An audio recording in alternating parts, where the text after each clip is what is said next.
É como se fosse realmente uma espiral, que cada vez que Israel se entrega à sua idolatria e faz o que é mal diante dos olhos do Senhor, vai sendo pior, e o juiz também é cada vez pior. Sansão é um juiz que, apesar do início ser maravilhoso, ser lindo, porque ele é fruto de um milagre, a vida de Sansão ainda vai dar o que falar. Nos próximos domingos, nós teremos informação totalmente desconectada da realidade de um homem de Deus. Mas o importante é sempre lembrar de que Deus é quem vem até o seu povo com misericórdia e com graça.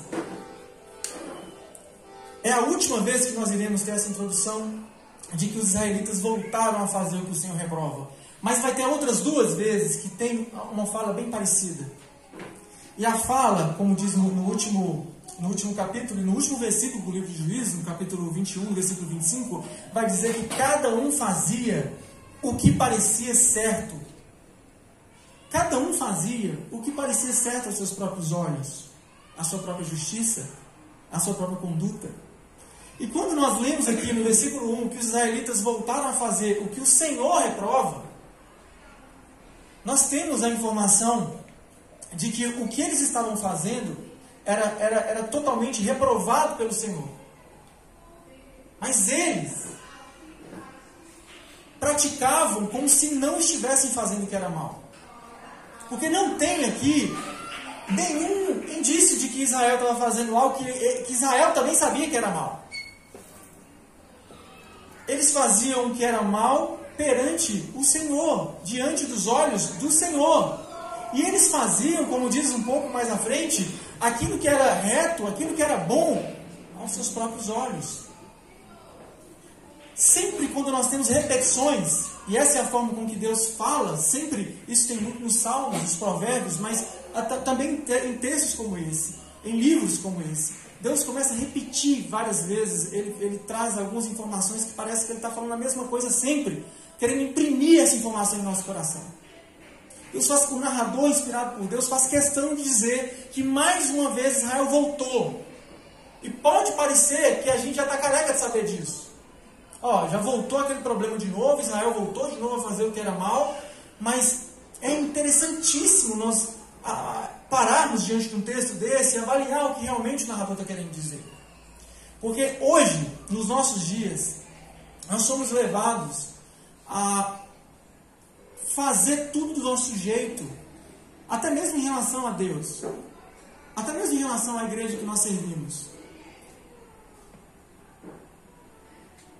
Israel estava fazendo várias e várias coisas reprovadas a Deus, que eram reprováveis a Deus.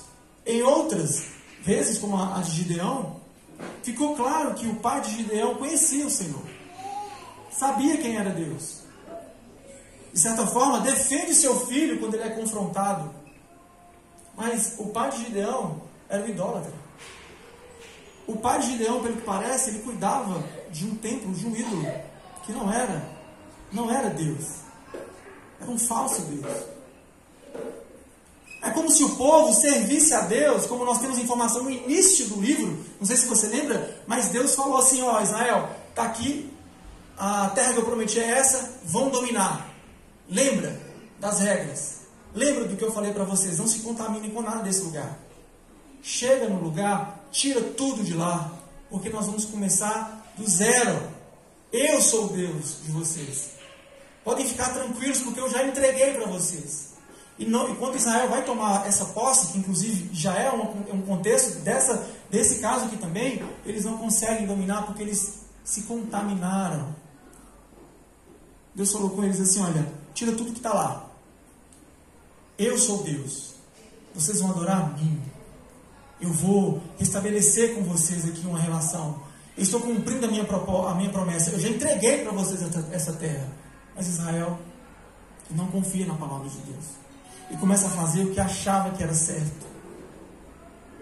Começou a fazer o que achava que ia ser melhor. Por exemplo, não faça aliança com nenhum deles. Não faça aliança com a Amonita, não faça aliança com o Amorreu, não faça aliança com o Filisteu, não faça aliança com ninguém. E eles fizeram aliança. Eles não expulsaram, mas fizeram deles escravos, porque comercialmente falando é melhor. Mão de obra barata. Pensando de maneira empreendedora, fizeram muitas coisas, mas essas coisas que eram boas aos seus próprios olhos, aos olhos do Senhor não eram boas. Nós vivemos em uma sociedade que prega esse tipo de coisa para nós todos os dias. Você tem que se sentir bem. Você tem que fazer de consciência limpa. Escute a voz do seu coração. Você tem que se colocar em primeiro lugar, numa posição importante, e você tem que ser movido por isso. Se é bom para você, se entrega. Se vai te trazer felicidade, se entrega. Se vai te trazer alegria, se entrega. Não tenha medo.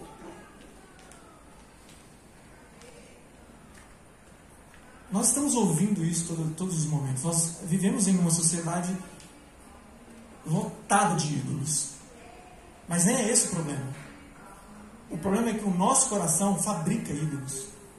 Então não basta os ídolos que estão aí fora, mas também tem os ídolos que o nosso coração está produzindo.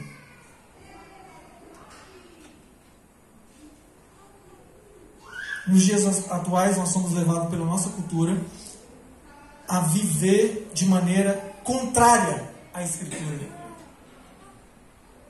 Porque fazer o que é bom aos seus olhos, e somente aos seus olhos, é fazer o que é mal diante do Senhor. Porque nós somos corrompidos pelo pecado. Porque nós somos caídos.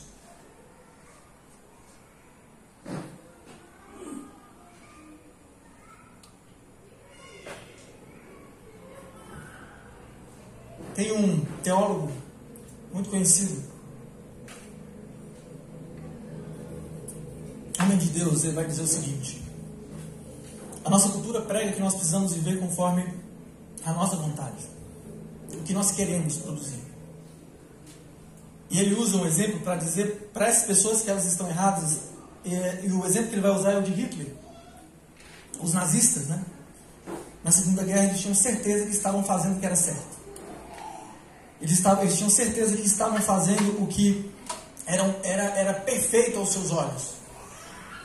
Mas está na cara de todo mundo. E aí, até quem discorda do que nós pregamos como evangelho, onde nós estamos pregando aqui que o Senhor é que governa a nossa vida, que nós vivemos conforme a vontade do Senhor, até quem discorda disso tem que concordar que nem sempre o que os nossos olhos estão dizendo para nós, o que o nosso coração vai dizer para nós que é bom, é realmente bom. Não precisamos nem trazer para pregar algo do texto bíblico para essas pessoas. É só usar exemplos da história.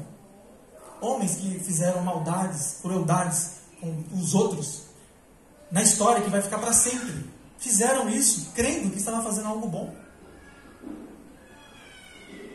Israel estava fazendo o que achava ser certo.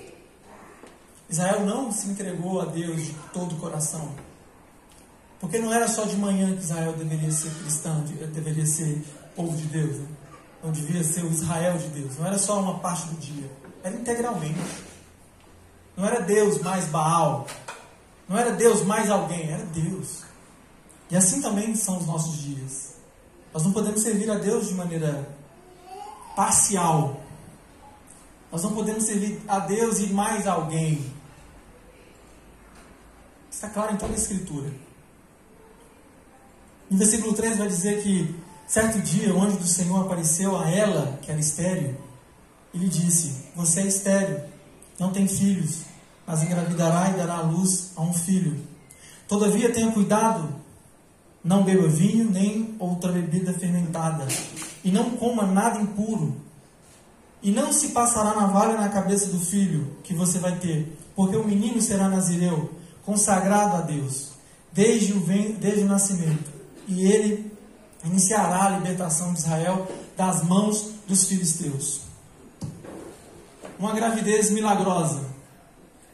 A gravidez por si só, às vezes eu entro no YouTube, e na verdade nem no YouTube, estou passando ali no Reels, ali no Instagram, alguma coisa assim, e aí a gente cai naqueles vídeos de gravidez, né, de como o corpo funciona ali depois do ato sexual, tem todo aquele milagre dentro do corpo da mulher, e todas as coisas vão cooperando para aquele processo, e a mulher começa a ter reações no seu corpo, e aí tudo que vai acontecer agora, a partir de agora com a mulher é para a proteção daquele bebê, é para a evolução daquele bebê, é um milagre. Não precisa entrar para o campo ainda aqui da questão que ela era estéril, porque a gravidez por si só já é um milagre. Quando o texto vai nos dizer que ela era estéril, e o anjo vem para lá falar com ela que ela teria um filho, nós lembramos de alguns episódios bíblicos, né, de alguns personagens bíblicos que passam por essa mesma experiência. Em Gênesis 12, nós temos Abraão e Sara, que também é o mesmo caso. Em 1 Samuel 1, nós temos também Ana, que não podia ter filhos, e o Senhor escuta sua oração. No Novo Testamento, nós temos o relato de Isabel, em Lucas 1. Tem vários exemplos assim, de milagres grandiosos que o Senhor vem fazer, específicos como esse. Obviamente, nós também somos levados a lembrar de o maior de todos, e nós podemos falar assim, porque Maria, ela não era estéril, mas era virgem. Então, não precisou de ato humano para sua gravidez. Maria, ela foi concebida, ela foi visitada pelo Espírito Santo, e ela fica grávida do nosso Salvador, de Jesus Cristo, cumprindo toda a Escritura. E esse milagre é maior, porque se trata de algo realmente impossível. Não é, o Senhor não abriu o ventre para que ela se deitasse com o seu noivo, né? Não teve. É uma virgem tendo um filho. Muita coisa de Sansão nos lembra Jesus. Sansão, ele o texto vai dizer que ele inicia a libertação. Mas ele só inicia porque é Sansão. Porque é um pecador, é um falho. E coloca falho nisso. A mulher estéril, nesse contexto aqui, a mulher, ela sofria provavelmente por desonra, porque tinha muito peso para a mulher naquela época de gerar filhos, de dar continuidade à sua família. E a mulher, como nós lembramos do caso de Ana, por exemplo, de 1 Samuel, que sofreu humilhação, inclusive, descarada porque não podia ter filhos. Então, ela tinha um sentimento de desprezo, de vergonha por não dar continuidade à sua família e cumprir um propósito honroso, que era poder viver o que Deus tinha ordenado lá em Gênesis. O processo de salvação de Deus para Israel, em todas as vezes, tá, irmãos? Todas as vezes, fica evidente de que Ele é quem realiza todas as coisas. Sempre Deus vai até o seu povo. Sempre Deus é quem toma a iniciativa. Sempre Deus é quem faz todas as coisas para salvar o seu povo das suas mãos idólatras. Nesse caso, assim como nos outros também, que o Senhor dá filho, né, que o Senhor abre o ventre de mulheres que não podiam ter filhos, fica evidente de que a salvação é um milagre operado por Deus para o seu povo. E homem nenhum consegue tomar essa partida. No caso de Sansão, da mãe de Sansão, fica evidente, a mulher que não tem nem nome aqui citado, fica mais do que claro de que o Senhor é quem dá a partida, o Senhor é quem inicia, mas Ele não só vem até a mulher, como Ele realiza um milagre para começar a salvação do seu povo. Em Romanos 4:17 vai dizer que Deus, Ele vivifica os mortos e chama à existência as coisas que não existem. Nada é impossível para Deus. Mais uma vez, eu venho trazer aqui o início do texto que nós acabamos de ler, onde Israel fazia o que era mal diante de Deus e fazendo o que era bom aos seus próprios olhos. Nós aprendemos hoje, nos dias de hoje, que devemos viver segundo as nossas vontades, fazer o que nos traz alegria, fazer aquilo que nos faz feliz. E as coisas vão tomando proporções a ponto de parecer que só diante de um texto desse aqui, quando é específico, quando o anjo aparece, eu já orei demais pedindo para o anjo aparecer para mim, mas o anjo nunca apareceu. Porque tem coisa que a gente lê num texto como esse e fala assim, vou fazer a mesma coisa, eu vou atrás. Nesse caso aqui não dá para fazer muita coisa, né? Porque aí Deus vem sem ninguém clamar. Outro detalhe, quando eu falo que Israel só piora, aqui nós temos uma evidência dessa piora. Eles não percebiam que estavam perdidos. Parece que eles não se importavam com a opressão dos filisteus. Sabe quando você se acostuma tanto com aquele pecado de estimação, que ele não te incomoda mais? Que parece que não tem problema.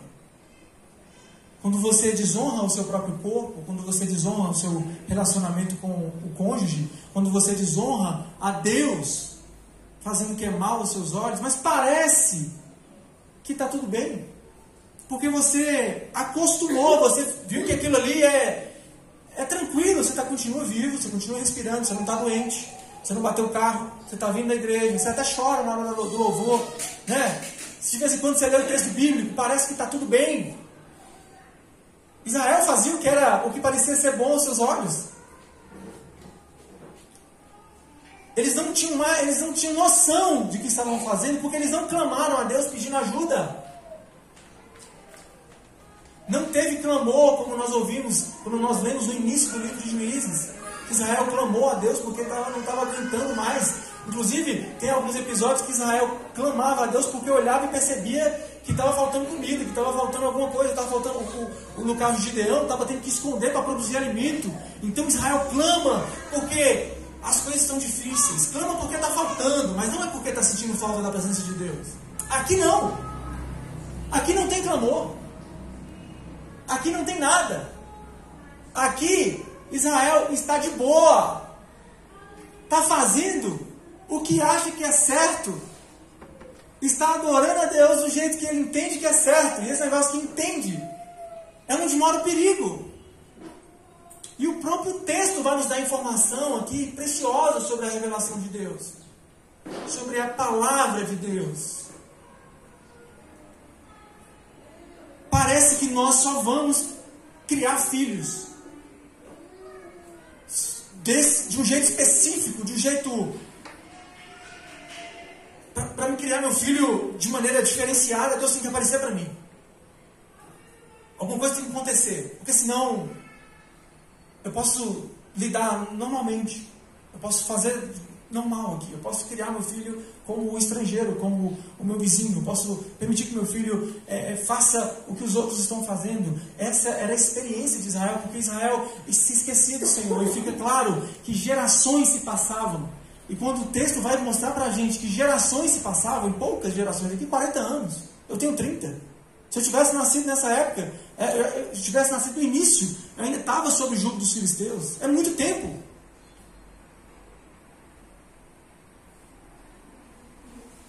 Apesar do milagre na vida dessa mulher, nós temos em toda a Escritura, inclusive no início dela, em Gênesis, um Deus que cria, que Ele é criador, Ele criou o homem, criou a mulher, e ensina esse homem, ensina essa mulher como devem caminhar, como devem viver em adoração.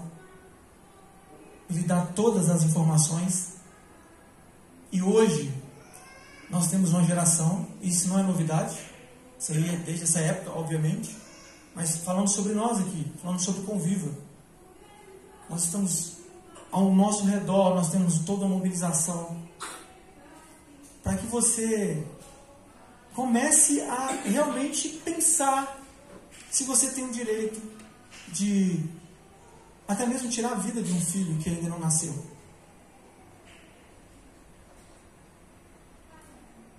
Nós estamos rodeados de pessoas que estão cada vez mais fazendo o que é bom aos seus próprios olhos, a ponto de desonrar a criação de Deus, as ordens de Deus. Quando Israel caía nesse pecado, Israel estava vivendo uma vida idólatra. Porque o ídolo não é só aquele que chegava ali, né? A turma chegava e adorava ele ali, ficava adorando o ídolo ali, o poste ídolo, a imagem do ídolo, mas viviam conforme, viviam em função. Quer fazer um exercício? Lembre agora de pelo menos 2 coisas que você gosta muito de fazer, que você vai fazer essa semana porque você gosta. Se você tem tempo, vou fazer porque eu gosto de fazer. Isso aqui eu gosto. Eu acho tempo onde não tem para fazer porque eu gosto. Duas coisas. Eu ia falar só uma, mas duas porque é fácil. A gente tem mais de duas com certeza. Eu tenho mais de duas. Mas duas coisas que você não vai abrir mão de fazer essa semana. Pode ter certeza. Que essas duas coisas, se você não controlar, não cuidar do seu coração, pode virar ídolo na sua vida. Se você realmente gosta daquilo, tem prazer em fazer aquilo, você começa a viver em função daquilo, daqui a pouco você está vivendo em função daquilo de maneira que aquilo está ditando as regras do seu horário, do seu tempo, aquilo está ditando que, se você vai vir ou não numa programação da igreja, se você vai ir ou não numa programação que você tem que fazer de outra coisa, e aí daqui a pouco você está vivendo em função do ídolo, mas domingo você adora a Deus. Domingo você ainda canta, você ainda ora a Deus, e parece que está tudo bem. Aqui é esse o contexto. E Deus vem até essa mulher e fala com essa mulher de maneira poderosa. Algo impressionante nós aprendemos aqui nesse texto. A salvação começa em Deus, com ou sem milagres, porque o próprio ato de podermos adorar a Deus, de podermos orar a Ele, já é um mover do seu espírito, já é algo sobrenatural acontecendo no nosso coração. Tudo que Deus faz por nós, todas as coisas que Ele tem feito por nós, é por amor e misericórdia, mas não é por mérito. Não é por causa das nossas boas obras. Eu sei que parece ser óbvio o que eu estou falando aqui, mas quando nós colocamos isso diante de nosso coração, nós começamos a entender de que não é sobre a performance nossa aqui, porque a nossa performance é mais ou menos essa aqui de Israel. É poder fazer o que realmente que parece que vai agradar mais a Deus, ou que Deus não importa tanto assim, porque Deus não é tão religioso, porque isso é religiosidade. Tem coisas impressionantes, importantíssimas nesse texto que nós devemos aprender. A salvação de Deus, ela é maravilhosa. E a palavra maravilhosa, que é usada aqui pelo anjo do Senhor, quando ele vai se revelar a esse casal, ela tem um peso muito importante. Então Manoá orou ao Senhor, dizendo: Senhor, eu te imploro que o homem de Deus que enviaste volte para nos instruir sobre o que fazer com o menino que vai nascer. Algumas pessoas vão dizer que Manoá aqui está parecendo Gideão. Não está acreditando no que Deus está falando. Porque Gideão, vocês lembram, né? Gideão, Deus falou: Senhor, confirma para mim. Deus falou de novo: Senhor, confirma para mim de novo. Deus falou de novo: confirma para mim de novo. Manoá aqui está fazendo o seguinte: Deus falou, o anjo do Senhor apareceu para a mulher e não para Manoá. Quando Deus termina de falar, sai correndo e conta para Manoá tudo o que aconteceu. E aqui no versículo 8, Manoá agora ora ao Senhor: Senhor, eu te imploro que o homem de Deus que enviaste volte para nos instruir sobre o que fazer com o menino que vai nascer. Olha só, Manoá, ele crê na palavra de Deus, ele crê ali na palavra até então para ele, para aquele homem de Deus. Ele não sabia que era o próprio Deus ali. Então ele vai perguntar agora: o que eu vou fazer depois que esse menino nascer? Então, só para trazer essa informação, ele não duvida, ele não estava pedindo nenhuma prova, ele está querendo saber o que vai acontecer depois. Ele acredita tanto que agora tem uma expectativa. O que eu devo fazer? Eu preciso de instrução sobre o que fazer com esse menino que vai nascer. E o versículo 9 vai dizer: Deus ouviu a oração de Manoá, e o anjo do Senhor, o anjo de Deus, veio novamente falar com a mulher quando ela estava sentada no campo. Manoá, seu marido, não estava com ela, mas ela foi correndo contar ao marido: o homem que me apareceu outro dia está aqui. Versículo 11. Manoá levantou-se e seguiu a mulher. Quando se aproximou do homem, perguntou: És tu o que falaste com a minha mulher? Sim, disse ele. Quando as suas palavras se cumprirem, Manoá perguntou: como devemos criar o menino? O que ele deverá fazer? O anjo do Senhor respondeu: sua mulher terá que seguir tudo o que eu lhe ordenei. E aí a palavra de Deus no versículo 14 vai dizer: ela não poderá comer nenhum produto da videira, nem vinho ou bebida fermentada, nem comer nada impuro, terá que obedecer a tudo o que lhe ordenei. Esse voto, irmãos, ele é citado lá em Números 6. E esse voto de Nazireu, que Deus aqui fala que o menino deve ser, ele era mais ou menos assim. Você não era de novinho, de criança, como nesse caso, você ia por iniciativa própria, e você cumpria esses votos, e aí esses três pilares mais importantes aqui: a navalha na cabeça, a não beber bebida, não tomar vinho, nenhuma bebida fermentada, e não tocar em cadáver. Eram as três regras claras ali em Número 6. Mas a pessoa poderia ficar um prazo fazendo esse voto de Nazireu, e depois esse voto poderia acabar. Tinha um prazo para iniciar, ele iniciava por iniciativa própria, e depois ele encerrava. Nesse caso, Deus é quem está falando. Olha, ele vai ser assim. Ele não vai escolher isso. Deus está falando assim, olha, ele vai querer ser Nazireu. Não, ele já é Nazireu. Ele já vai nascer sobre esse voto. E, inclusive, a mãe deve tomar esse cuidado. Então, só para você entender do que se trata esse voto. E você vai, depois, no desenrolar aqui da história de Sansão, você vai ver ele descumprindo cada um desses votos de maneira assim, progressiva. Cada um deles. E o texto faz questão de mostrar para nós que Sansão está descumprindo todos os votos que ele deveria cumprir. E isso é importantíssimo nessa narrativa, porque nós vamos cada vez mais compreendendo o plano de salvação de Deus através da vida de Sansão. O que parece é que Manoá aqui, quando ele conversa com Deus, com o anjo até então, que ele não sabe, é que ele queria fazer algo a mais. Deus já falou tudo para a mulher, e agora ele ora a Deus, pedindo a Deus para voltar, porque ele queria perguntar algumas coisas a mais. É como se ele estivesse falando assim, eu preciso de mais informação, preciso que o Senhor seja mais específico no que eu vou fazer, porque o Senhor deu ordem até o nascimento, mas e depois? O que eu preciso fazer? O Senhor já falou para a mulher tudo o que precisava. Isso fica claro quando o Senhor responde. Não tinha mais nada. Aqui na fala de Deus, no versículo 13, ele já está dizendo, sua mulher terá que seguir tudo o que lhe ordenei. Não tem novidade. Ah, mas e depois? Não, já está aqui. Ela não poderá, e ele repete o que já tinha falado para a mulher. Manoá tinha uma boa intenção. Primeiro que ele já é motivo da gente parar para falar sobre ele, nesse contexto aqui que o povo está cada vez mais distante de Deus, ele crê no milagre de maneira tão, sem hesitar. O texto não fala que ele duvidou, o texto não coloca nada, nem a mulher também. Quando ela recebe a palavra, ela já corre e já conta o milagre, já conta ali o que o anjo do Senhor falou para ela. Versículo 15 vai dizer que Manoá disse ao Senhor, gostaríamos que ficasse conosco, queremos oferecer-te um cabrito. Então agora, depois de ele receber a resposta de Deus, de que não tinha nada a mais para fazer, ele vai falar assim, então fica com a gente, eu vou colocar ali uma comidinha no fogo, vamos comer.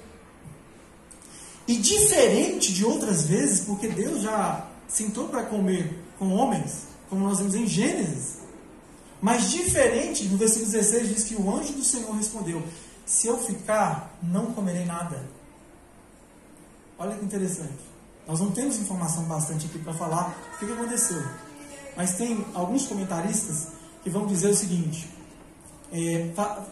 Naquela época, tinha um ritual pagão que era assim, você oferece um sacrifício a um Deus dando comida para esse Deus. É como se fosse hoje, nos dias de hoje, você, não sei se você já teve essa experiência, mas em alguns lugares...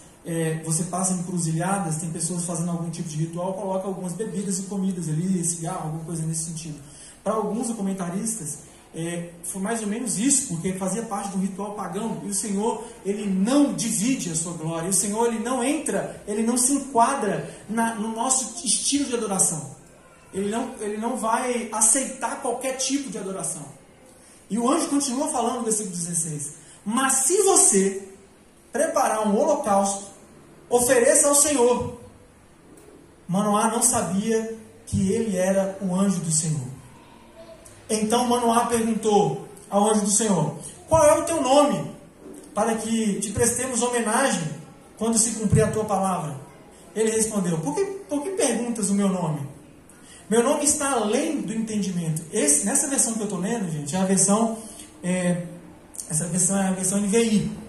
Mas em algumas versões vai dizer a palavra usada, que o nome dele é maravilhoso, está além da compreensão, que é o que está querendo dizer.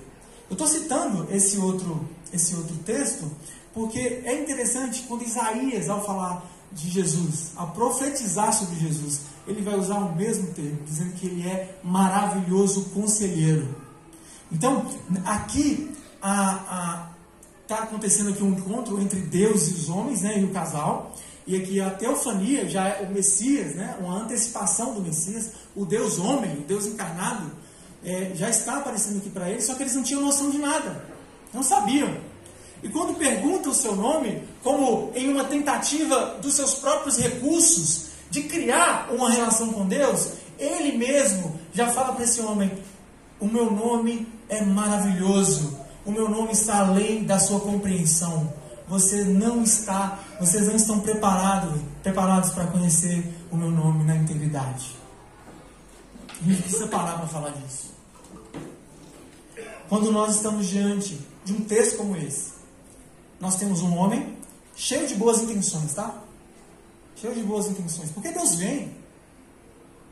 A mulher falou, ele já pegou a palavra e guardou, mas ele ainda pede o Senhor, e o Senhor volta. Para analisar.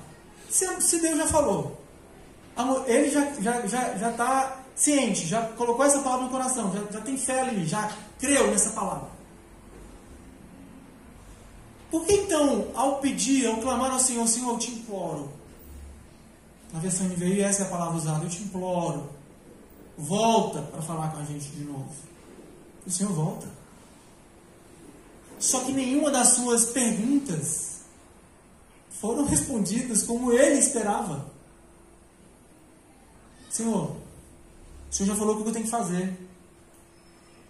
O que nós temos que fazer para o menino nascer e como que a gente vai criar esse menino. Mas e aí? O que tem mais? E a resposta de Deus foi: faça o que eu já falei. Senhor, beleza. Agora, come comigo. Deixa eu preparar uma comida. Vamos comer. Não posso, não vou comer com você. Mas se você quiser oferecer um sacrifício, pode oferecer ao Senhor. Porque o homem não sabia. O texto está aí. Não sei se você está lendo o texto. Porque o homem não sabia que era Deus. E depois, Senhor, então deixa eu saber o seu nome. E Senhor aqui, não estou falando, não é Senhor como ele reconhecendo Deus, não. Ele ainda está conversando com uma pessoa. Como é que é seu nome? Para quando o negócio dá certo aqui, eu fazer uma homenagem para você. Falar para todo mundo que tu és profeta. E aí ele vem falar que o meu nome é grande demais. Se você não pegou, você vai pegar. Nós temos um Deus que é misericordioso, que é grandioso, que ele vem falar com homens perdidos, caídos. E o texto vai dizer que ele se diminui. Em outro texto vai dizer que ele se torna homem. Se tornar homem é se diminuir diante. Ele é Deus. Nós somos os menores. Até os animais, eles cumprem a ordem que Deus deu para eles. Eles seguem o instinto deles. Mas nós odiamos a Deus no nosso coração natural. Os anjos são maiores do que nós, na questão da criação. Ele se torna homem. E ele fala a língua dos homens. Ele fala para esse casal de um jeito que esse casal entenderia. Porque o nome dele é grande demais. É maravilhoso demais. É complexo demais. E ele fala com misericórdia, com bondade, com amor. É o que ele está fazendo com a gente. Usando homens falhos, caídos, mas que foram atingidos pela graça de Deus. Não só aqui na igreja, mas em todo o mundo. Ele continua fazendo. Ele continua falando com o seu povo através de homens e mulheres. Como o Stanley deu a palavra aqui hoje, não era para ser. Não era para... Não merecíamos isso. Mas ele fez porque ele é bom. Porque ele é misericordioso. E sabe o que esse casal ainda não tinha percebido? É que se Deus não respondeu às expectativas da forma que eles queriam, E só depois, e aí o texto vai dizer, e só depois da manifestação que o Senhor fez, né, que o Senhor se manifesta, nós vamos ler o texto agora, mas nós podemos tirar algumas lições sobre isso. A primeira é que Deus é a resposta que Manoá esperava. Só que ele não sabia formular. Manoá estava querendo saber, era como se ele não soubesse falar o que estava querendo, assim. Não, eu quero saber o que eu tenho que fazer, o que eu preciso, recursos, quais recursos eu vou ter, o que eu preciso fazer. O próprio Deus é a resposta para Manoá. Ele procura fazer, ele procura ter iniciativa de fazer algumas coisas. Mas Deus se coloca ali, com amor, com misericórdia. Para Israel, a salvação vem de Deus. Assim como o livro de Juízes, só e exclusivamente de Deus, por iniciativa dele. Ele sempre inicia, ele sempre tem um plano de nos salvar. Agora, para nós, como a Igreja de Jesus, nós procuramos a salvação em vários lugares de maneira indireta. Nós procuramos ocupar o vazio do nosso coração que foi feito para Ele em prazeres momentâneos, pequeninos.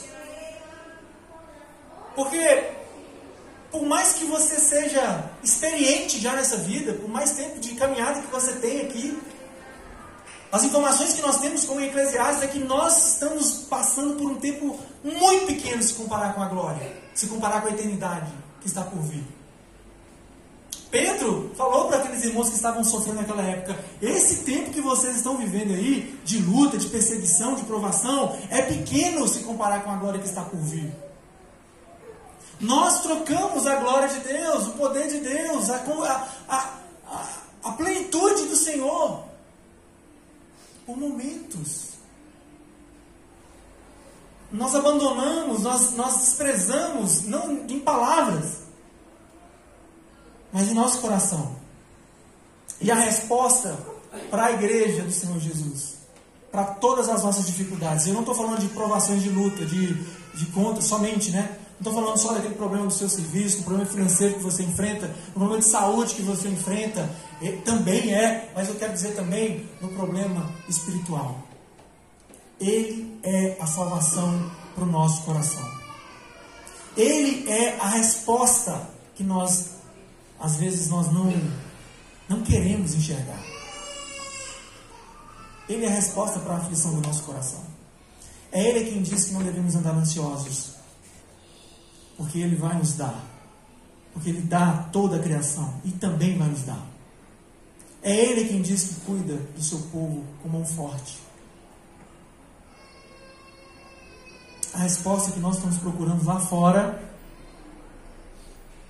está em Deus. Está em sua revelação. E aí fica parecendo muito difícil, mas peraí, está em Deus, beleza, já sei disso, eu canto isso. Olha só qual que é a reação no versículo 22. Sem dúvida, vamos morrer. Deixa eu voltar um pouquinho quando tem a parte do sacrifício. Versículo 19. Então Manoá apanhou um cabrito e a oferta de cereal e os ofereceu ao Senhor sobre uma rocha. E o Senhor fez algo estranho enquanto Manoá e sua mulher observavam.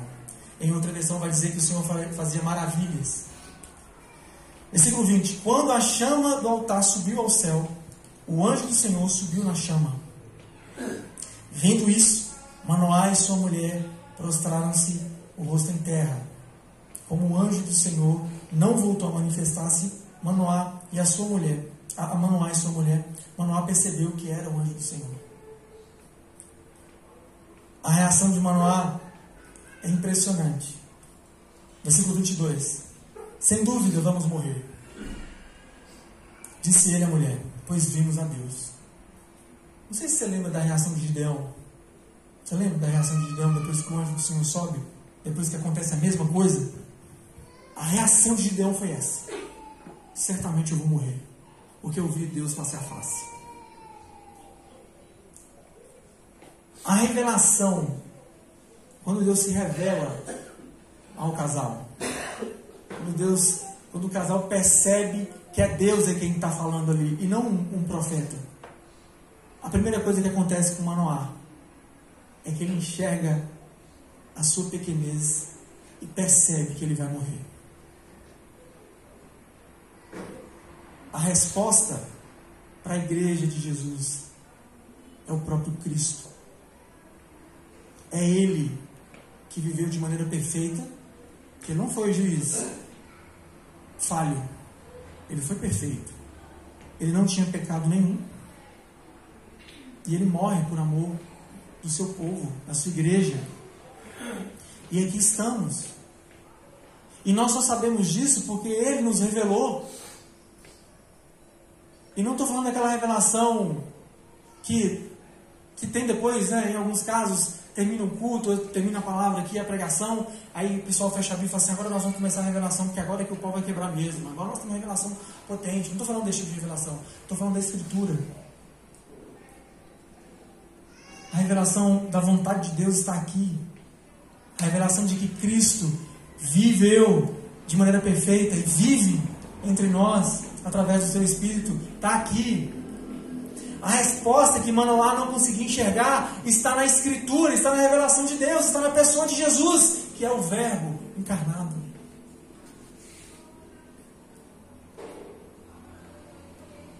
Quando nós olhamos para a reação de Manoá, nós percebemos que a palavra, por ser revelação de Deus, assim como lá eles perceberam, quando Deus se revela para eles, fazendo maravilhas, assim como naquela época a resposta estava diante deles, não estava nos métodos.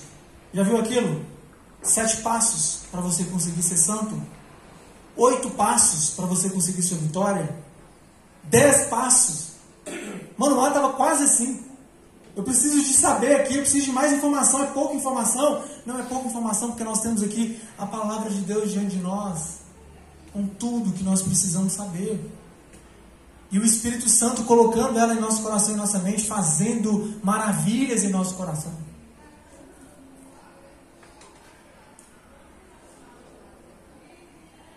Israel está procurando essa salvação. Israel está caçando aonde vai ocupar a demanda do coração. E sempre Israel vai optar por fazer o que é mais agradável aos seus olhos. E sempre Israel vai cair no pecado da idolatria. A igreja de Jesus precisa procurar a salvação. Aliás, a igreja de Jesus não precisa procurar a salvação em outros lugares a não ser em Cristo.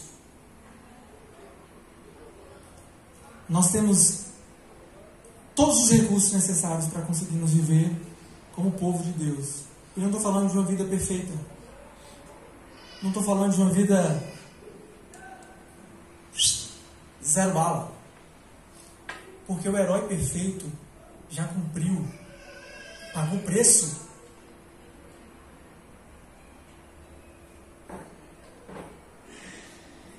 No versículo 23 vai dizer, mas a mulher respondeu, se o Senhor tivesse a intenção de nos matar, não teria aceitado o holocausto e a oferta de cereal das nossas mãos, nem nos teria mostrado todas essas coisas, nem nos teria revelado o que agora nos revelou. A mulher deu à luz a um menino e pôs-lhe o nome de Sansão. Ele cresceu e o Senhor o abençoou. E o Espírito do Senhor começou a agir nele quando ele se achava em Maanedã, entre Zorá e Estaol. Somente depois do anjo do Senhor fazer maravilhas e subir diante deles, é que eles percebem agora diante de quem eles estão. A revelação de Deus trouxe temor para os seus corações. A revelação de Deus trouxe temor, colocou um temor no coração de Manoá. Deus não se aproxima de Israel para punir conforme o seu pecado. Deus se revelando ao seu povo com amor e com misericórdia, apontando para o seu povo o que ele vai fazer definitivamente quando acabar os últimos dias. Interessante como Deus se apresenta para o povo. E tem gente que acha, eu já falei isso aqui várias vezes, mas eu acho que vale a pena reforçar, é que de vez em quando sai a notícia de que Deus o Deus do Velho Testamento é mau. Já ouviu essa? O Deus do Antigo Testamento é bravo. O do Novo Testamento ele é mais contido, ele é amoroso, né? Aqui nós temos a prova de que Deus é o mesmo. Deus é imutável. Deus aqui não está fazendo com Israel, não está fazendo com que Israel pague pelos seus pecados. Já ouviu aquele termo? Não faz senão que Deus castiga. Eu ouvi demais isso. Eu vi demais. Do mesmo departamento de sandália virada de negócio virada ao contrário assim, que a mãe morre. Veio da mesma turma. Não faz que Deus castiga, meus irmãos. O que a mulher de Manoá entendeu aqui é importantíssimo. Porque se Deus fosse castigar Israel de acordo com o que Israel merecia, Israel já tinha virado pó. Israel já tinha virado o que aconteceu com Sodoma e Gomorra. Israel, quando entrega Israel para os inimigos, no caso aqui os filisteus, é sinal da fidelidade de Deus, porque Ele disse que Israel seria o seu povo. E Deus vai fazer o que for necessário para resgatar o seu povo dos inimigos, mas também resgatar o seu povo dele mesmo. Porque a idolatria é tão perigosa que ela é fabricada você fabrica ela, você serve a ela, do jeitinho que você fabricou, do jeitinho que você quer. Então Deus está aqui sendo fiel, e a mulher de Manoá percebeu: não, Ele não vai nos matar, porque se Ele fosse nos matar, Ele não teria nos revelado o que revelou. Ele não teria feito maravilhas, Ele não teria colocado em mim, não teria feito em mim um milagre. Essa é a compreensão deles ali, essa é a compreensão que Israel teve. Agora eu vou trazer a nossa como igreja. Da mesma forma, o Senhor não pesou a sua mão poderosa sobre nós. E não é porque você vem no culto, não é porque você faz coisas boas aos seus próprios olhos, mas é porque sua misericórdia é gigante, é eterna, porque o seu nome é maravilhoso demais e vai além do nosso entendimento. Porque naquele tempo Manoá não conhecia ainda, não sabia de Jesus, ele não tinha se revelado até aquele momento. Mas nós hoje, mesmo conhecendo, nós não temos dimensão da grandeza desse Deus, porque ainda não chegamos na plenitude. Mas uma coisa é certa: assim como Deus resgatou o seu povo da escravidão e não mede esforços para sempre estar atrás do seu povo, resgatando o seu povo dele mesmo, assim também Ele tem feito o nosso bem. Ele tem cuidado do seu povo, Ele tem salvado o seu povo, e Ele prometeu que vai, de uma vez por todas, salvar o seu povo para sempre. E é nisso que nós cremos. Nós não precisamos de criar nada além, nós não precisamos fazer nada que é bom aos nossos olhos, até em relação à pregação aqui agora. Não tem um mistério. Nós não precisamos saber o nome da mulher de Manoá. Nós não precisamos saber que maravilhas eram essas que Deus estava fazendo para o casal, porque Ele não nos deu. Apesar de ter aquela sede de querer saber: mas o que é isso aqui? O que é isso aqui, gente? Querer saber o que é esse negócio. Você começa a orar pedindo a Deus para falar com você, para te mostrar maravilhas. Ele já nos deu tudo o que precisamos. Ele já nos deu o seu Filho. E Ele pagou o preço por nós. E nós cantamos aqui agora por causa dele. Nós podemos dar dízimos e ofertas, como foi falado aqui, por causa dele. Nós podemos ouvir aqui agora a sua palavra por causa dele. E nós vivemos agora em resposta, crendo que Ele tem feito uma grande obra em nosso coração.